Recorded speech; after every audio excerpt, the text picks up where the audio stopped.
नमस्कार दोस्तों, आपका स्वागत है आपकी अपनी हाई मार्क्स क्लासेस में। तो दोस्तों, हम आपके लिए लेके आए हैं 12th क्लास की हिस्ट्री को लेकर के आज हम चर्चा करेंगे। साथ में ही अपन जो 12th क्लास की जो हिस्ट्री है उसका जो चैप्टर है फर्स्ट, उसके बारे में चर्चा करेंगे और अध्ययन भी करेंगे साथ में ही।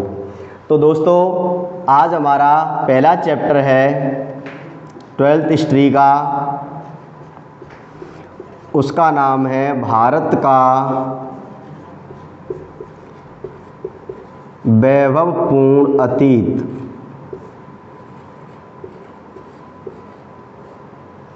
ये वाला चैप्टर दोस्तों आज हमारा भारत का वैभवपूर्ण अतीत। आपको पता होगा प्राचीन काल में भारत को सोने की चिड़िया कहा जाता था, इसलिए भारत की उस समय सामाजिक, धार्मिक, आर्थिक जो दृष्टि से भारत उस समय क्या था, संपन्न था, परिपूर्ण था। इसलिए भारत प्राचीन काल में सोने की चिड़िया के नाम से जाना जाता था। इसलिए इसका जो अतीत था, जो प्राचीन समय था, वो वैभव संपदा से परिपूर्ण था, भौगोलिक सामाजिक दृष्टि से परिपूर्ण माना जाता था। तो दोस्तों, ये इतिहास का चैप्टर है, तो इस चैप्टर से जानने से पहले अपन इतिहास के बारे में जानकारी प्राप्त करेंगे। तो इतिहास जो शब्द है उसका उल्लेख कैसे है, इसका अर्थ क्या होता है, इसके बारे में आज हम जानकारी प्राप्त करेंगे। तो दोस्तों, इतिहास शब्द दो शब्दों से मिलके बना है, इति प्लस हास। दो शब्दों से मिलके बना है, इति प्लस हास। इति का मतलब होता है दोस्तों पहले, हास का मतलब होता है दोस्तों घटित होना। क्या होता है दोस्तों? घटित होना। जो भी घटना पहले घटित हो चुकी है उसको ही वर्तमान में इतिहास के नाम से जाना जाता है। अब अपन बात करते हैं दोस्तों कि इतिहास के जनक के बारे में बात करते हैं कि विश्व में इतिहास का जनक कौन कहलाता है। तो विश्व के संदर्भ में अपन बात करते हैं तो विश्व में इतिहास का जनक हेरोडोटस को माना जाता है। विश्व में इतिहास का जनक कौन माना जाता है दोस्तों? हेरोडोटस को माना जाता है। अब अपन बात करते हैं कि हेरोडोटस कौन था, कहाँ का निवासी था। तो दोस्तों, हेरोडोटस यूनान के निवासी थे। कहाँ के निवासी थे दोस्तों? यूनान के निवासी थे। ये 5वीं शताब्दी में भारत आए और वापस यूनान जाते समय इन्होंने दोस्तों एक पुस्तक भी लिखी थी जो आपको याद होगी। चलो याद नहीं है तो मैं बता देता हूँ। उस पुस्तक का नाम है हिस्टोरिका। क्या नाम है दोस्तों? हिस्टोरिका, जिसमें भारत व फारस के मध्य में जो व्यापार हुआ उसका उल्लेख मिलता है। किस पुस्तक में दोस्तों? हिस्टोरिका पुस्तक में भारत और फारस के मध्य में जो व्यापार हुआ उसका उल्लेख मिलता है दोस्तों। वर्तमान में पेपर में पूछ लिया जाता है कि फारस का वर्तमान नाम क्या है, तो दोस्तों इसका वर्तमान नाम है ईरान। पहले भारत और ईरान के मध्य में जो व्यापार चलता था उसका हेरोडोटस ने अपनी पुस्तक हिस्टोरिका में उसका उल्लेख किया, इसलिए इनको विश्व में इतिहास का जनक माना जाता है। तो दोस्तों, इसी संदर्भ में अपन बात करते हैं, ये पेपरों में आता रहता है, एग्जाम में बहुत पूछा जाता है कि विश्व में इतिहास का जनक कौन है। तो हमारा जवाब क्या होगा? हेरोडोटस। ये यूनान के निवासी थे। पुस्तक का नाम हिस्टोरिका था, जिसमें भारत और फारस के मध्य का जो व्यापार हुआ था उसका उल्लेख मिलता है। अब अपन बात करते हैं दोस्तों, भारत में इतिहास के जनक कौन थे। भारत में इतिहास या भारतीय इतिहास, भारतीय इतिहास के जनक, तो दोस्तों उनका नाम है वेद व्यास जी। क्या नाम है दोस्तों? वेद व्यास जी। दोस्तों वेद व्यास जी के बारे में आप लोगों को पता ही होगा, इन्होंने पुष्कर झील के किनारे, कहाँ पर दोस्तों, पुष्कर झील के किनारे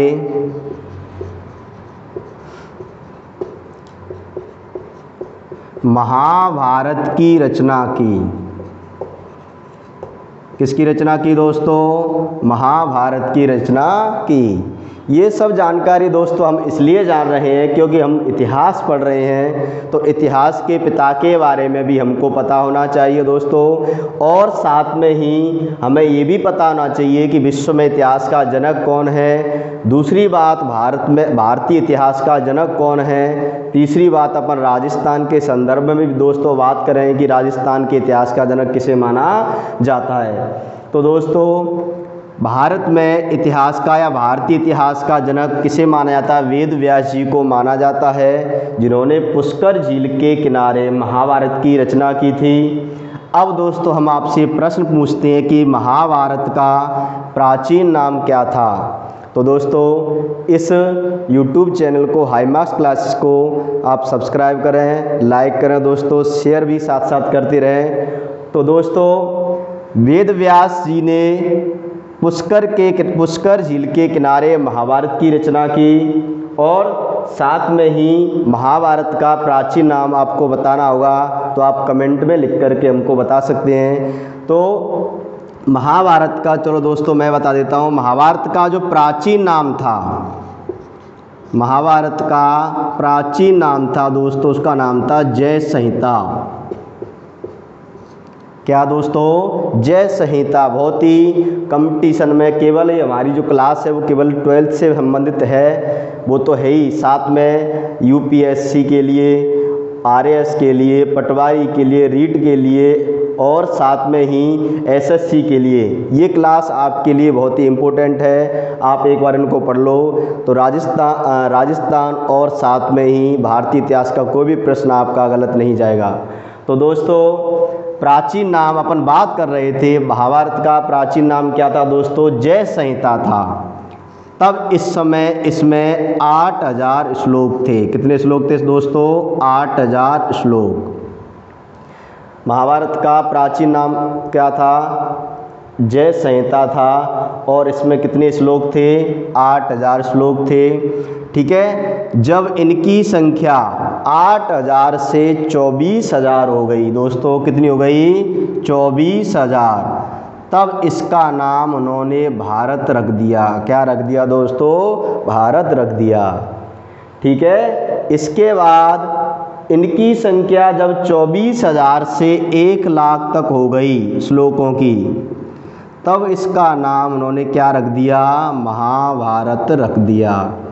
तो दोस्तों ये बहुत ही अच्छी बात है। ठीक है, तो महाभारत का प्राचीन नाम क्या था, जय संहिता था, जिसमें कितने श्लोक थे दोस्तों, 8000 श्लोक थे, तब इसका नाम जय संहिता था। जब श्लोकों की संख्या 24000 हुई तो इसका नाम भारत रख दिया।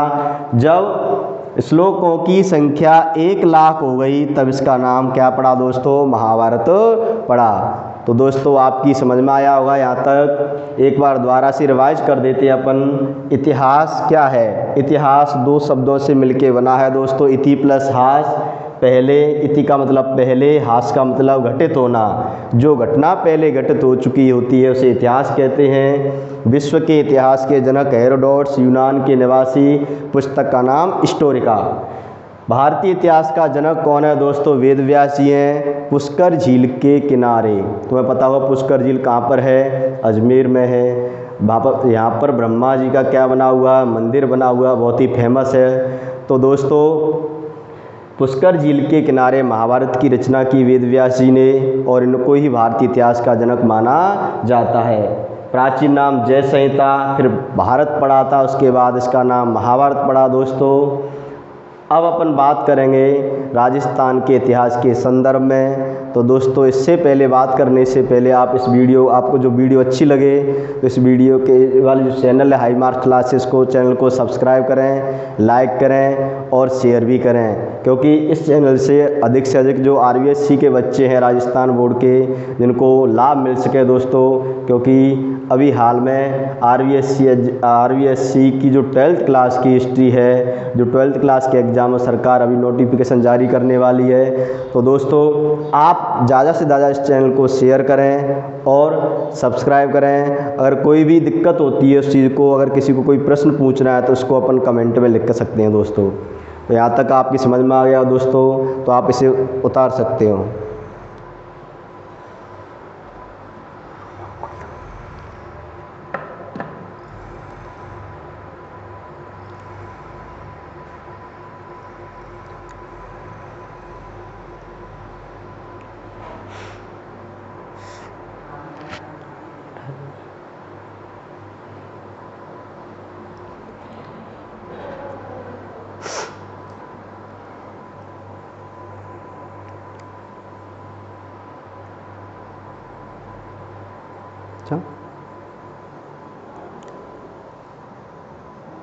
उतार लिया दोस्तों।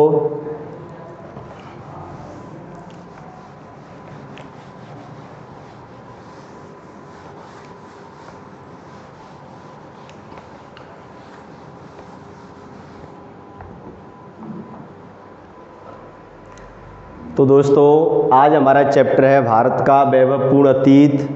तो दोस्तों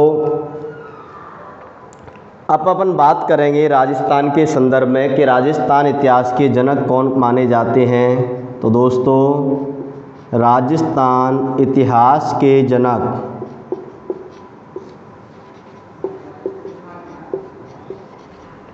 उनका नाम है कर्नल जेम्स टॉड।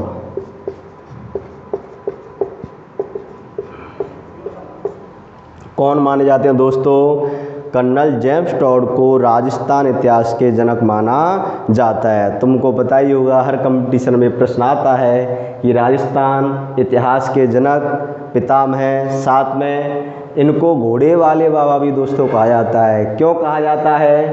कि ये दूल्हा बने थे इसलिए घोड़े पे बैठ के गए थे? नहीं दोस्तों, इन्हें दूल्हा इसलिए कहा जाता है, इन्हें घोड़े वाले बाबा इसलिए कहा जाता है दोस्तों कि इन्होंने घोड़े पर बैठ कर के राजस्थान की सामंतशाही, जागीरदारी और फ्यूडलिज्म व्यवस्था के बारे में अध्ययन किया था और बहुत अच्छे व्यक्ति थे, इसलिए इन्हें राजस्थान इतिहास का जनक माना जाता है। तो दोस्तों यहाँ तक आपकी समझ में आया होगा। साथ में हमने विश्व के संदर्भ में हमने बात की थी, राजस्थान के संदर्भ में हमने बात कर ली और भारत के संदर्भ में भी इतिहास के जनक के बारे में जानकारी प्राप्त कर ली। अब अपना ध्यान फोकस आता है दोस्तों, जिसके लिए अपन यहाँ आए हैं। तो चैप्टर फर्स्ट, भारत का वैभवपूर्ण अतीत। तो इसके लिए दोस्तों आज हम अध्ययन करेंगे कि भारत का प्राचीन काल वैभवपूर्ण कैसे था। तो मैं पता हुआ प्राचीन काल में हमारे देश को सोने की चिड़िया और भारत उस समय सामाजिक, भौगोलिक, राजनीतिक दृष्टि से संपन्न था, परिपूर्ण था। इसलिए इसका जो अतीत का मतलब प्राचीन समय कैसा था दोस्तों? वैभवपूर्ण था। ठीक है दोस्तों, वैभवपूर्ण था। लेकिन इसकी जानकारी हमें कैसे मिलेगी कि भारत का इतिहास, भारत का प्राचीन भारत था वह वैभवपूर्ण था? तो दोस्तों इसके इतिहास की जानकारी के स्रोतों का हम अध्ययन करेंगे। भारतीय इतिहास की जानकारी के स्रोत, भारतीय इतिहास की जानकारी के स्रोत। तो दोस्तों वैभवपूर्ण अतीत था हमारे देश का उस समय। कैसे था इसका पता दोस्तों अपन को कैसे चलेगा? जब हम अध्ययन करें किसी चीज़ का, जब अध्ययन करेंगे तभी तो हमें उसके बारे में पता होगा कि ये चीज़ कैसी है। तो ऐसे ही दोस्तों जब तक हम भारतीय इतिहास की जानकारी के स्रोतों का अध्ययन नहीं करेंगे तब तक हमको कोई चीज़ मालूम कैसी होगी कि भारत का प्राचीन वैभव कैसा था। तो दोस्तों इसकी जानकारी के लिए हमारे पास दो स्रोत हैं दोस्तों। नंबर 1 साहित्यिक स्रोत,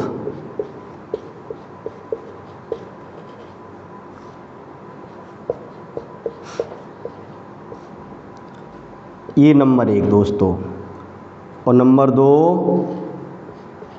पुरातात्विक स्रोत।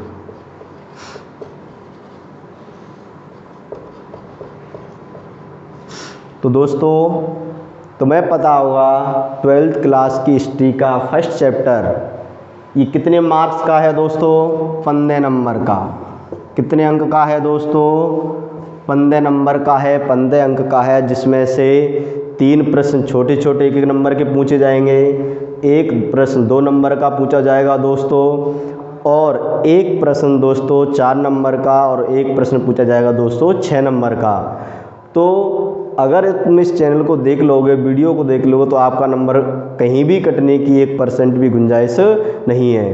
तो दोस्तों भारतीय इतिहास की जानकारी के स्रोतों को 2 भागों में विभाजित किया गया है। नंबर 1 साहित्यिक स्रोत और नंबर 2 पुरातात्विक स्रोत। इनसे ही हमें प्राचीन भारतीय इतिहास की क्या मिलती है दोस्तों? जानकारी मिलती है। साहित्यिक स्रोतों को इन्होंने 3 भागों में विभाजित किया है। तो दोस्तों साहित्यिक स्रोतों को भी 3 भागों में विभाजित किया है। नंबर 1 धार्मिक स्रोत, नंबर 2 धर्मेतर स्रोत, और नंबर 3 है दोस्तों वंशावलियाँ या वंशावली। ये भी भारतीय इतिहास की जानकारी के हमें साक्ष्य उपलब्ध कराते हैं। दोस्तों आपकी समझ में आ रहा होगा तो इस वीडियो को लाइक करें, सब्सक्राइब करें इस चैनल को, साथ में ही कमेंट में आपका जो प्रश्न है उसको उसमें डालें कमेंट में। तो दोस्तों भारतीय इतिहास के पुरातात्विक साहित्यिक स्रोतों को 3 भागों में विभाजित किया गया है दोस्तों। नंबर 1 धार्मिक स्रोत, नंबर 2 धर्मेतर और नंबर 3 वंशावली। अपन पुरातात्विक स्रोतों की बात करते हैं तो दोस्तों इसमें आता है उत्खनन, उत्खनन से प्राप्त अवशेष।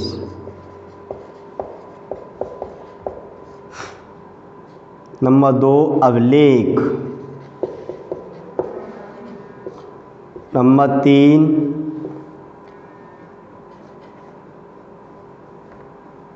शैल चित्र,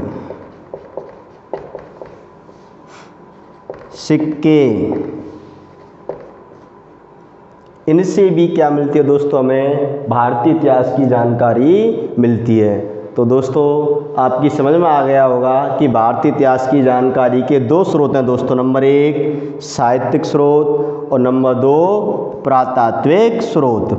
साहित्यिक स्रोतों में इनको भी 3 भागों में विभाजित किया गया है दोस्तों।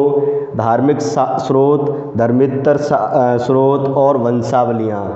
पुरातात्विक स्रोत का मतलब होता है जो खुदाई में जो सिक्के मिलते हैं, मूर्तियाँ मिलती हैं और जितनी भी सामग्रियाँ हमें उपलब्ध होती हैं, इससे भी अपन जानकारी प्राप्त कर सकते हैं कि भारत की उस समय सामाजिक स्थिति कैसी थी, धार्मिक स्थिति कैसी थी, आर्थिक स्थिति कैसी थी। तो इनके अध्ययन से ही अपन पता लगा सकते हैं कि भारत का जो अतीत था वो कैसा था, वैभवपूर्ण था। तो दोस्तों यहाँ तक क्लियर हो गया होगा। 3 भागों में इनको बांटा गया, 4-5 भागों में इनको विभाजित किया गया है। अब इन सभी का हम एक एक करके अध्ययन करेंगे।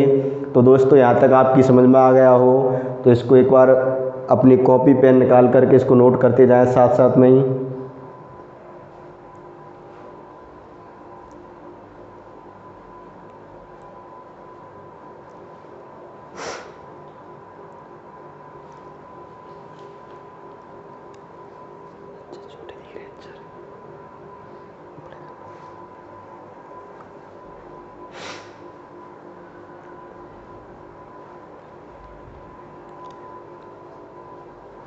तो दोस्तों उतार लिया होगा आपने ये।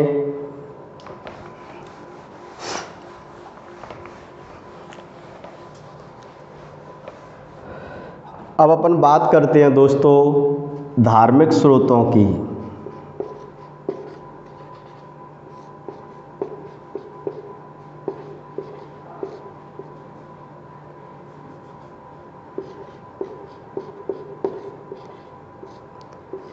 तो दोस्तों वे स्रोत जो धर्म से संबंधित होते हैं और भारतीय प्राचीन इतिहास की हमें जानकारी देते हैं उन्हें हम धार्मिक स्रोत कहते हैं। दोस्तों इन स्रोतों को भी 3 भागों में विभाजित किया गया है। कितने भागों में दोस्तों? 3 भागों में विभाजित किया गया है। नंबर 1 ब्राह्मण साहित्य, नंबर 2 बौद्ध साहित्य। दोस्तों हर चीज़ को क्लियर करते हुए चलेंगे अपन, और आपका नंबर 1 भी कटने नहीं दूंगा मैं अगर आप ऐसे अध्ययन करते रहोगे। लेकिन एक बात ध्यान रखना, इस जो चैनल हाई मार्क्स क्लासेस को सब्सक्राइब करें, वीडियो को लाइक करें, और आपकी कोई भी प्रॉब्लम होती है हिस्ट्री 12th की RVSC में तो कमेंट में हमको लिख करके उसको लिखें, हम उसका सॉल्यूशन आपको हल कराएंगे। तो दोस्तों धार्मिक स्रोतों को 3 भागों में विभाजित किया गया, ब्राह्मण साहित्य, बौद्ध साहित्य और जैन साहित्य।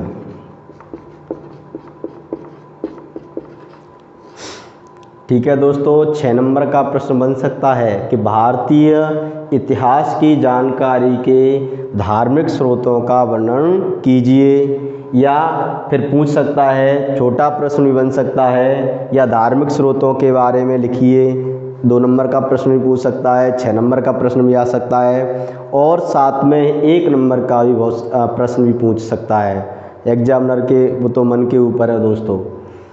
तो ब्राह्मण साहित्य, बौद्ध साहित्य और जैन साहित्य, इन तीनों से भी दोस्तों भारतीय इतिहास की जानकारी मिलती है। तो दोस्तों अब हम एक एक से इनका अपन अध्ययन करते जाएंगे।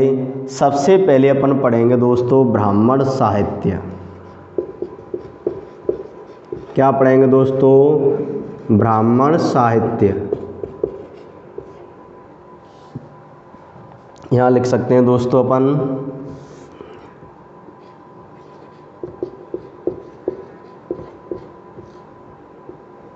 ब्राह्मण साहित्य। इस ब्राह्मण साहित्य में दोस्तों हमको किस किस का अध्ययन करना है? 6 नंबर का प्रश्न पूछ लिया जाता है कि भारतीय इतिहास की जानकारी देने वाले ब्राह्मण साहित्य का अध्ययन कीजिए। वो तो एग्जामिनर के मन के ऊपर है दोस्तों। तो ब्राह्मण साहित्य में देखो अपन क्या किस किस का अध्ययन करेंगे। तो सबसे पहले दोस्तों हम अध्ययन करेंगे वेद के बारे में, वेदों के बारे में। फिर दोस्तों वेदों के भाग,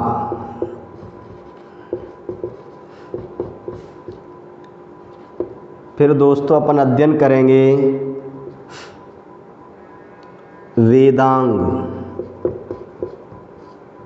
फिर दोस्तों हम अध्ययन करेंगे उपवेद। इसके बाद दोस्तों स्मृतियाँ, नेक्स्ट है दोस्तों पुराण। ब्राह्मण साहित्य में ये मैटर आता है दोस्तों। सबसे पहले वेदों के बारे में, वेदों के बारे में ब्राह्मण साहित्य में पहले वेद आते हैं, वेदों के भाग आते हैं, वेदांग आते हैं, उपवेद आते हैं, स्मृतियाँ आती हैं और पुराण आते हैं। इन सब के अध्ययन से भी हमें भारतीय इतिहास के वैभवपूर्ण अतीत के बारे में पता चलता है कि हमारा देश उस समय धार्मिक दृष्टि से किस प्रकार से परिपूर्ण था और किस प्रकार से संपन्न था। तो दोस्तों सबसे पहले अपन बात करते हैं वेदों के बारे में। तो दोस्तों वेद क्या हैं? हम आपसे प्रश्न पूछते हैं कि वेद क्या है। तो दोस्तों वेद शब्द है वो संस्कृत के विद धातु से मिलके बना है। किस धातु से दोस्तों? विद धातु से, जिसका अर्थ होता है जानना या जानकारी देना। इसका अर्थ होता है दोस्तों, वेदों का अर्थ क्या होता है? जानकारी देना। भारतीय इतिहास की जानकारी के समृद्ध भंडार माने जाते हैं वेद, ज्ञान के विपुल भंडार। वेदों के अध्ययन से व्यक्ति ज्ञानवान बन जाता है, गुणवान बन जाता है। तो वेदों से हमें ज्ञान के विपुल भंडार माने जाते हैं वेद। दोस्तों वेदों की अपन बात करते हैं, वेदों की जो संख्या है वो कितनी है दोस्तों? 4। पेपर में एग्जाम बहुत आता है कि वेद कितने हैं, उनके नाम लिखिए। तो दोस्तों वेदों की संख्या कितनी है? 4। और चारों के नाम है दोस्तों, पहला है ऋग्वेद, दूसरा है दोस्तों यजुर्वेद, तीसरा है दोस्तों अथर्ववेद, चौथा है दोस्तों सामवेद।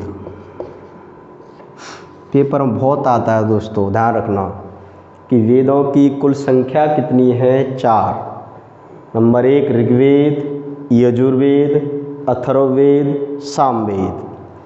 ऋग्वेद की अपन बात करते हैं तो दोस्तों पहले यहाँ तक क्लियर कर लो, फिर एक एक वेद के बारे में अपन जानकारी आपको देंगे।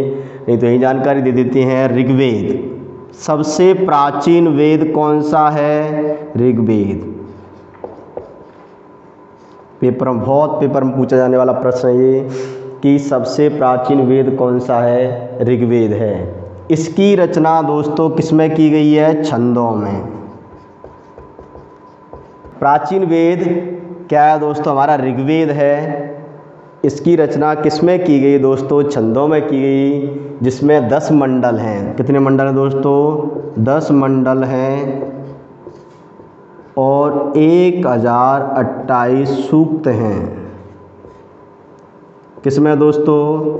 ऋग्वेद में। पेपर में पूछ लेता है कि ऋग्वेद में कितने मंडल हैं? 10 मंडल हैं। और सूत्र कितने हैं? सूक्त कितने हैं दोस्तों? 1028 सूक्त हैं।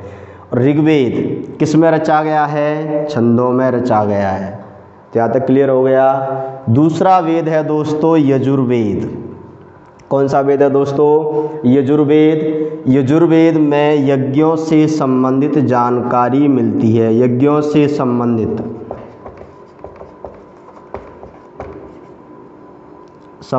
जानकारी पेपर में पूछ लिया जाता है कि देखो ऋग्वेद से, तो ऋग्वेद क्या है? प्राचीन वेद है और जो छंदों में लिखा गया है। और यजुर्वेद से क्या जानकारी मिलती है? यजुर्वेद से हमें यज्ञों से संबंधित जानकारी मिलती है कि पहले प्राचीन काल में यज्ञ, राजसूय, इस प्रकार के यज्ञ हुआ करते थे। इनका उल्लेख, इनकी जानकारी हमें किस वेद से मिलती है? तो दोस्तों वो मिलती है यजुर्वेद से। यज्ञों से संबंधित जानकारी मिलती है। तीसरा है दोस्तों अथर्ववेद। कौन सा वेद दोस्तों? अथर्ववेद। बहुत सारे बच्चे इसको अर्थवेद पढ़ लेते हैं दोस्तों, वो गलत है। अथर्ववेद, इसको अथर्ववेद नाम क्यों दिया गया है? क्योंकि दोस्तों अथर्ववेद की रचना अथर्वा ऋषि ने की थी। किसने की थी दोस्तों? अथर्ववेद की रचना किसने की थी? अथर्वा ऋषि ने इसकी रचना की थी। और इस अथर्ववेद से, किससे दोस्तों? अथर्ववेद, इसको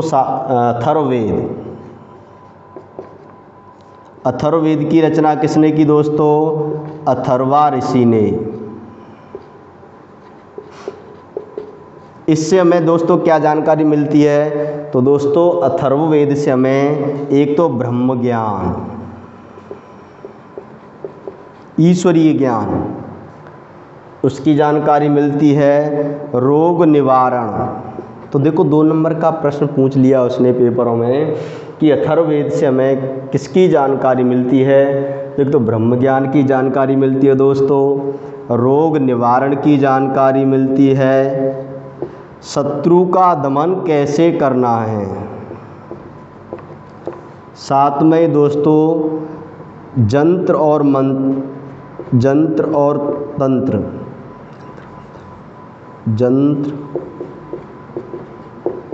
यंत्र की जानकारी मिलती है। कहने का मतलब है अथर्ववेद से ब्रह्म ज्ञान की, रोग निवारण की, यंत्र और तंत्र की जानकारी मिलती है। या अपन इसे कैसे कह सकते हैं कि जो जादू टोने होते हैं, जंतर मंत्र होते हैं, उनकी भी जानकारी अथर्ववेद से मिलती है। ठीक है, शत्रु का दमन कैसे करना है, ठीक है, कैसे शत्रु पर उपलब्धि हासिल करनी है,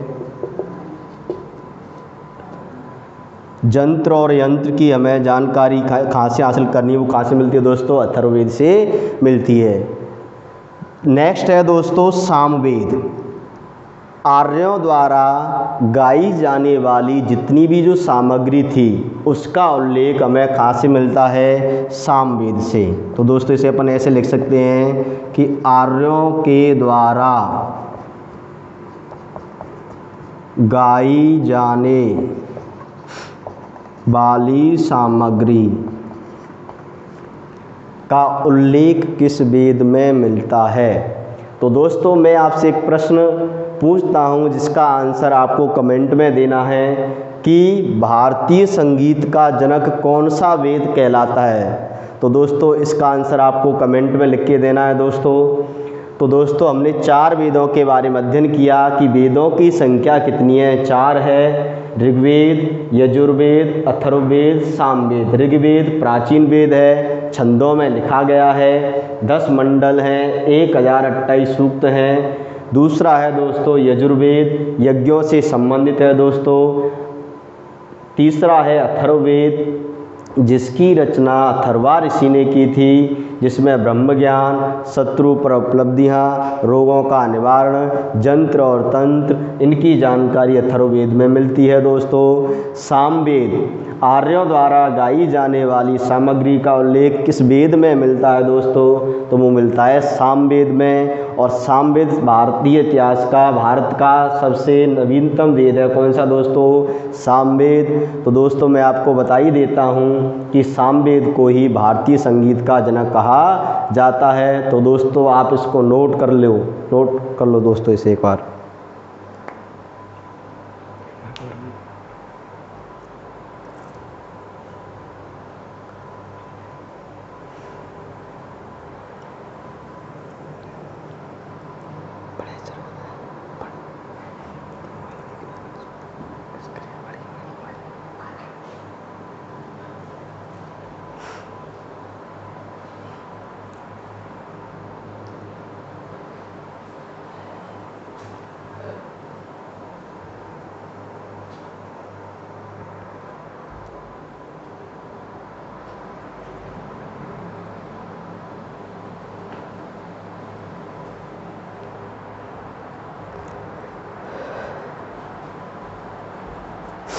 हाँ तो दोस्तों आपकी समझ में आ गया हो दोस्तों, यहाँ तक क्लियर हो गया। तो दोस्तों आगे चलते हैं दोस्तों आपको इस हाई मार्क्स क्लासेस चैनल को सब्सक्राइब करना है दोस्तों, वीडियो को शेयर करना है, लाइक करना है दोस्तों। किसी की कोई भी प्रॉब्लम है दोस्तों तो उसको कमेंट में लिख भेजना है दोस्तों।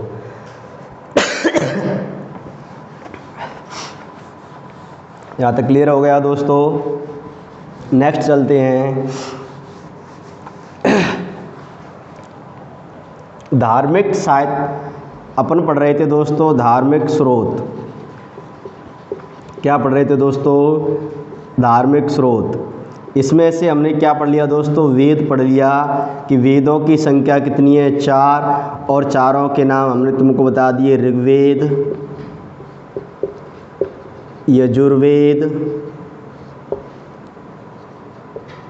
अथर्ववेद और दोस्तों सामवेद। दूसरा अपन बात करेंगे दोस्तों वेदों के भाग।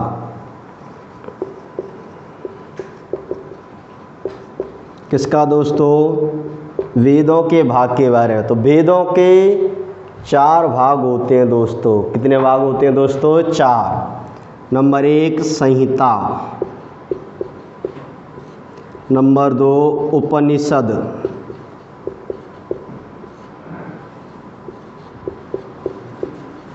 ब्राह्मण ग्रंथ और आरण्यक। तो दोस्तों वेदों के कितने भाग हैं दोस्तों, वेदों के 4 भाग हैं। नंबर 1 संहिता, नंबर 2 उपनिषद, और नंबर 3 ब्राह्मण ग्रंथ, और नंबर 4 है आरण्यक। संहिता में क्या उल्लेख है दोस्तों? तो देखो, वेदों की व्याख्या जिसमें की जाती है उसे संहिता कहते हैं। तो पेपर में पूछ लिया था कि वेदों की व्याख्या किसमें की गई है, तो वेदों की व्याख्या किसमें की गई है दोस्तों? संहिता में की गई है। दूसरा है दोस्तों उपनिषद। उपनिषदों से भी हमें भारतीय इतिहास की जानकारी मिलती है, साथ में ही नैतिक नियमों की भी जानकारी मिलती है, और इनकी कुल संख्या दोस्तों कितनी है? 108। उपनिषदों की संख्या कितनी है दोस्तों? 108 मानी जाती है। ब्राह्मण ग्रंथ क्या है दोस्तों? जो आडंबर से संबंधित जो ग्रंथ लिखे गए हैं, धर्म से संबंधित जो आडंबरों के आधार पर जो ग्रंथ लिखे गए हैं दोस्तों, उनको ब्राह्मण ग्रंथ कहा गया। आरण्यक ग्रंथों की रचना वनों में की गई, क्योंकि अरण्य, इनकी रचना कहाँ पर की गई दोस्तों? वनों में। इनकी रचना कहाँ हुई दोस्तों? वनों में, जिसमें गूढ़ विषयों और नैतिक नियमों की क्या मिलती है? जानकारी मिलती है। तो दोस्तों वेदों के भाग कितने हैं दोस्तों? 4। संहिता, वेदों की व्याख्या किसमें की गई? संहिता में की गई। उपनिषदों की संख्या कितनी है? तो दोस्तों 108 है। साथ में ही यज्ञों और कर्म कांडों पर आधारित जो ग्रंथ लिखे गए हैं दोस्तों, उसे ब्राह्मण ग्रंथ कहा गया। आरण्यक ग्रंथों की रचना कहाँ पर की गई दोस्तों? वनों में की गई। तो इस प्रकार से हमारा क्लियर ये भी हो गया, हमने वेद पढ़े, वेदों के भाग भी पढ़े। अब दोस्तों अपन तीसरी बात करते हैं दोस्तों, धार्मिक साहित्य में अपन बात कर रहे हैं। साथ में ही हमने क्या पढ़ रहे हैं? ब्राह्मण साहित्य पढ़ रहे हैं। क्या पढ़ रहे हैं दोस्तों? ब्राह्मण साहित्य।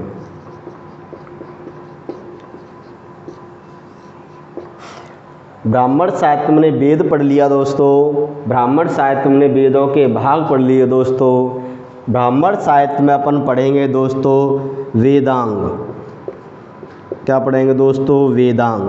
वेदांगों की संख्या कितनी है दोस्तों? 6। ध्यान रखना दोस्तों, बहुत ही इम्पोर्टेंट प्रश्न है जो हर एग्जाम में, हर कंपटीशन में मिलता है दोस्तों। वेदांग कितने हैं, इनके नाम लिखिए। तो दोस्तों वेदांग कितने हैं? 6। नंबर 1 शिक्षा, कल्प, व्याकरण, छंद, निरुक्त, ज्योतिष। तो दोस्तों वेदांग कितने हैं? 6 हैं। शिक्षा, कल्प, व्याकरण, छंद, निरुक्त, ज्योतिष। तो दोस्तों इस प्रकार से हमने वेदांग के बारे में जानकारी प्राप्त कर ली। अब दोस्तों अपन बात करते हैं उपवेद। अभी दोस्तों अपन क्या पढ़ रहे थे? ब्राह्मण साहित्य पढ़ रहे थे। ब्राह्मण साहित्य में हमने वेद पढ़ लिए दोस्तों, वेदों के भाग पढ़ लिए दोस्तों। वेदांग भी हमने पढ़ लिए कि वेदांग कितने हैं। वेदांगों की संख्या 6 है दोस्तों। शिक्षा, कल्प, व्याकरण, छंद, निरुक्त, ज्योतिष, ये 6 होते हैं वेदांग। इनसे भी भारतीय इतिहास की हमें जानकारी मिलती है। अब बात करेंगे उपवेद। तो दोस्तों पेपर में पूछ लिया जाता है कि 4 उपवेदों की संख्या कितनी है दोस्तों? बताओ। 4। वेद कितने हैं? 4। उपवेद भी कितने हैं दोस्तों? 4। नंबर 1 आयुर्वेद। जो उपवेद है दोस्तों, वेद नहीं है। एग्जाम में देखो छोटे आवास वाला जो वस्तुनिष्ठ प्रश्न होते हैं उसमें प्रश्न पूछ लिया जाता है, निम्न में से कौन सा वेद नहीं है? तो उसमें दे देगा ऑप्शन बेटा, ऋग्वेद, सामवेद, यजुर्वेद और आयुर्वेद। कौन सा नहीं है? आयुर्वेद वेद नहीं है, वो क्या दोस्तों? उपवेद माना जाता है। आयुर्वेद। दूसरा है दोस्तों धनुर्वेद। तीसरा है दोस्तों शिल्पवेद। चौथा है दोस्तों गंधर्व। 4 उपवेद हैं दोस्तों। 4 तो वेद ही हैं दोस्तों, 4 ही उपवेद हैं दोस्तों। आपको ऐसी क्लास कैसी लग रही है दोस्तों? अगर आपको ये क्लास अच्छी लगे तो इस चैनल को सब्सक्राइब करो दोस्तों, वीडियो को शेयर करो, लाइक कमेंट। आपको कोई भी प्रॉब्लम आती है 12th RVSC हिस्ट्री में तो आप उस प्रश्न को आप कमेंट बॉक्स में डालें, हम उसका सॉल्यूशन आपको 100% देंगे। दोस्तों साथ में इस वीडियो को लाइक करना आप ना भूलें, क्योंकि ये जो मैटर आपको मिल रहा है वो बहुत अच्छा मैटर मिल रहा है। हर कंपटीशन में ये आता है, आपकी ज़रूर नहीं कि RVSC बोर्ड के एग्ज़ाम का मैटर ही हो। UPSC में प्रश्न आता है, RVSC के कोई भी एग्ज़ाम होता है राजस्थान बोर्ड का उसमें भी आता है, SSC में इसमें से प्रश्न उठते हैं दोस्तों। तो SI वगैरह का जो एग्ज़ाम होता है, कोई भी कॉम्पिटिटिव एग्ज़ाम होता है दोस्तों, उसमें से इसमें से तुमको 1-2 प्रश्न मिल जाते हैं दोस्तों। इसलिए आप इस चैनल को सब्सक्राइब करें, लाइक करें और इस वीडियो को ज़्यादा से ज़्यादा दोस्तों शेयर भी करें। तो दोस्तों उपवेद की संख्या कितनी बताई हमने दोस्तों? 4। आयुर्वेद, धनुर्वेद, शिल्प वेद और दोस्तों गंधर्व वेद। अब हमने बात की थी 5वां मैटर, हमने बात की थी स्मृतियाँ। दोस्तों स्मृतियाँ जैसे मनु स्मृति,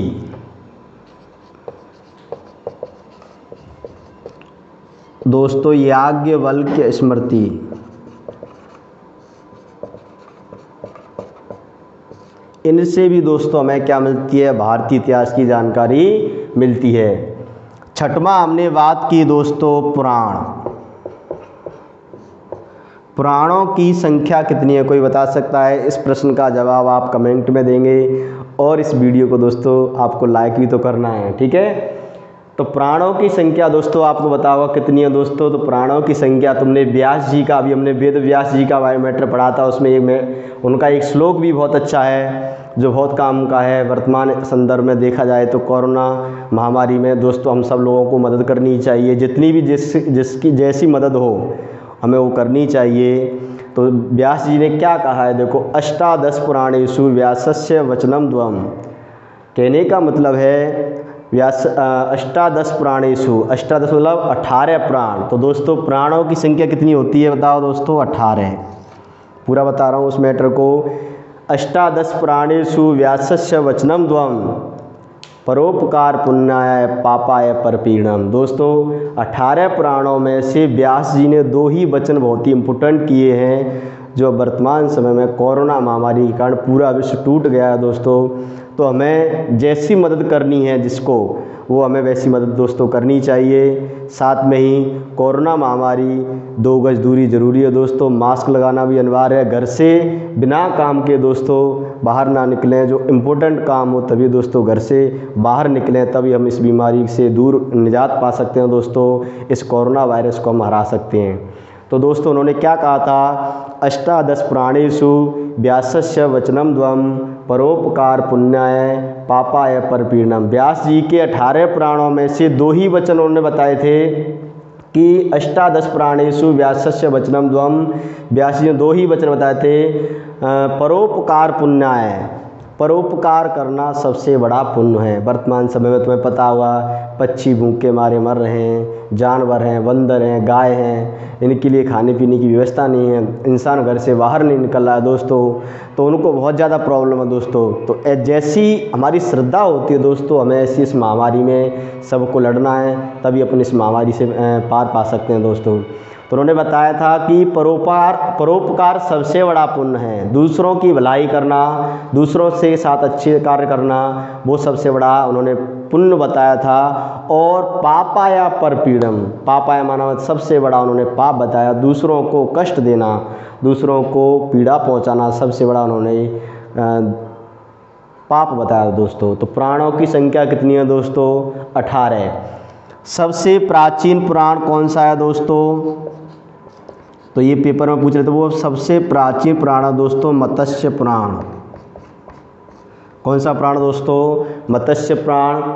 पुराणों के भी 5 भाग होते हैं, वंश, वंशानुचरित,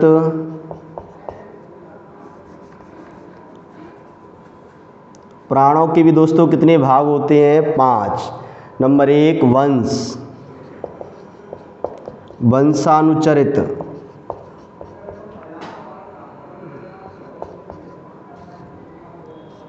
सर्ग, प्रतिसर्ग, मनवंतर। तो दोस्तों प्राणों के भी कितने भाग होते हैं दोस्तों? 5। सर्ग, प्रतिसर्ग, मनवंतर, वंश, दोस्तों वंशानुचरित, ये भी प्राणों के दोस्तों 5 भाग होते हैं। तो दोस्तों एक बार दोबारा से अपन रिपीट कर सकते हैं कि धार्मिक स्रोत, कहने का मतलब भारतीय प्राचीन इतिहास की स्रोतों में हमने, साहित्यिक स्रोतों में हमने पढ़ा था सबसे पहले धार्मिक स्रोत। धार्मिक स्रोतों में हमने पहला टॉपिक कौन सा पढ़ा दोस्तों? ब्राह्मण साहित्य पढ़ा। ब्राह्मण साहित्य में हमने वेदों के बारे में जानकारी प्राप्त की दोस्तों, वेदों के भाग के बारे में, वेदांग कितने होते हैं, उपवेद कितने हैं, स्मृतियाँ कौन कौन सी हैं, पुराणों की संख्या कितनी है दोस्तों, सबसे प्राचीन पुराण कौन सा है दोस्तों? मत्स्य पुराण है। और पुराणों के दोस्तों भाग कितने होते हैं दोस्तों? पुराणों के भाग होते हैं 5। वंश, वंशानुचरित, सर्ग, प्रतिसर्ग, मनवंतर, ये पुराणों के क्या होते हैं दोस्तों? भाग होते हैं। तो दोस्तों आज अभी हमने दोस्तों ब्राह्मण साहित्य के बारे में पूर्ण तरह से जानकारी प्राप्त कर ली दोस्तों, आप इसे नोट कर सकते हो दोस्तों। तो दोस्तों आपकी समझ में आ गया होगा दोस्तों, यहाँ तक आपने उतार लिया होगा दोस्तों। अब अपने आगे चलते हैं दोस्तों।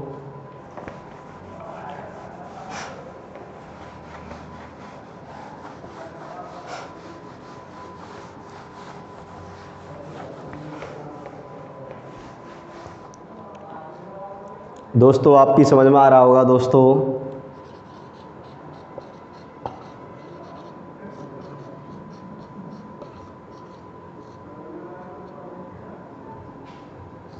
धार्मिक स्रोत, यही चल रहा है टॉपिक्स दोस्तों। इसमें से हमारा टॉपिक हो गया दोस्तों ब्राह्मण साहित्य।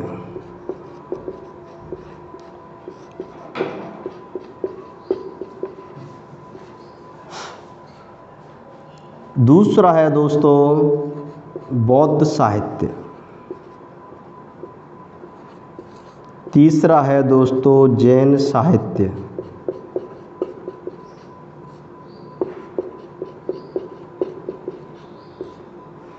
इन तीनों के बारे में हमने ब्राह्मण साहित्य को दोस्तों खूब पढ़ लिया, इसमें से कोई भी प्रश्न बाहर से नहीं जाएगा। और इसके बाद अपन दोस्तों अध्ययन करेंगे दोस्तों बौद्ध साहित्य का।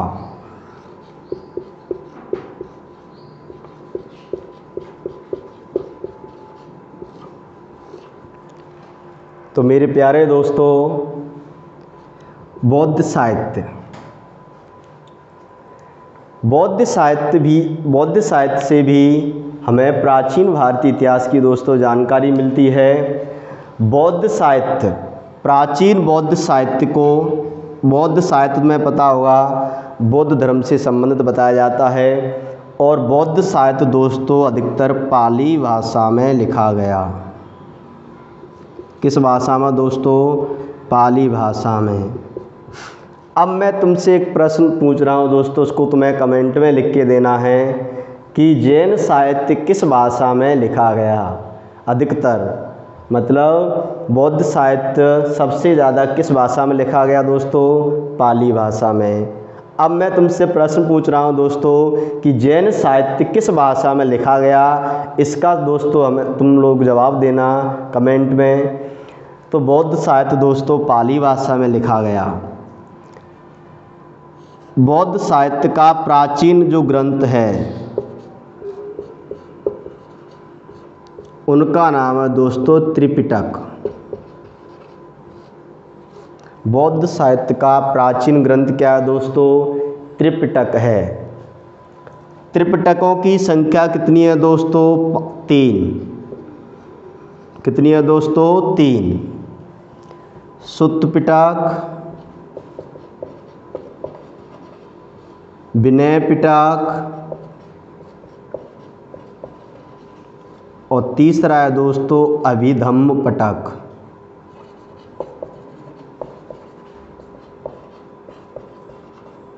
क्या है दोस्तों? अभिधम्म पिटक। तो दोस्तों बौद्ध साहित्य के बारे में, बौद्ध साहित्य किस भाषा में लिखा गया? पाली भाषा में लिखा गया। और बौद्ध साहित्य का प्राचीन ग्रंथ क्या है दोस्तों? त्रिपिटक है।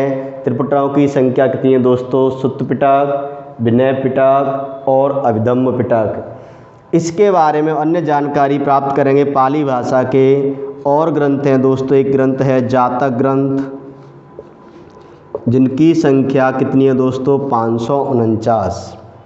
इसके अलावा पाली के ग्रंथ है, उसका नाम है मिलिंद पन्हो।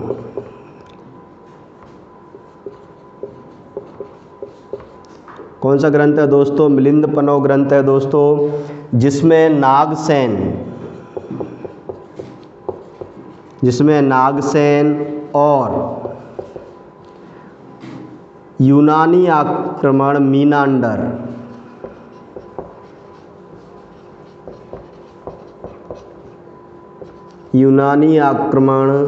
मीनांडर की वार्तालाप का वर्णन है। जी पेपर में बहुत पूछा जाने वाला प्रश्न है कि मिलिंद पन्हो में किसकी जानकारी मिलती है दोस्तों? तो वो मिलती है नागसेन और यूनानी आक्रमण मीनांडर की आपस में जो वार्तालाप हुई थी वो किस ग्रंथ में मिलती है दोस्तों? मिलिंद पन्हो में। साथ में ही दोस्तों 2 ग्रंथ और हैं, दीपवंश और दोस्तों एक है महावंश। इनसे भी भारतीय इतिहास की दोस्तों जानकारी मिलती है। इसके अलावा बौद्ध साहित्य कुछ ग्रंथ संस्कृत भाषा में भी लिखे गए हैं, उनके बारे में दोस्तों हम कल जानकारी प्राप्त करेंगे। दोस्तों आपको ये वीडियो अच्छा लगा हो तो दोस्तों हाई मार्क्स क्लासेस को दोस्तों चैनल को सब्सक्राइब करें, वीडियो को लाइक करें दोस्तों, कमेंट करें और अधिक से अधिक इस वीडियो को शेयर करें दोस्तों, जिससे अधिक से अधिक RBSC बच्चों को लाभ मिल सके। हर कंपटीशन के जो विद्यार्थी हैं उनको भी दोस्तों लाभ मिल सके। तो दोस्तों कल मिलते हैं, यहाँ से आगे स्टार्ट कल से करेंगे दोस्तों।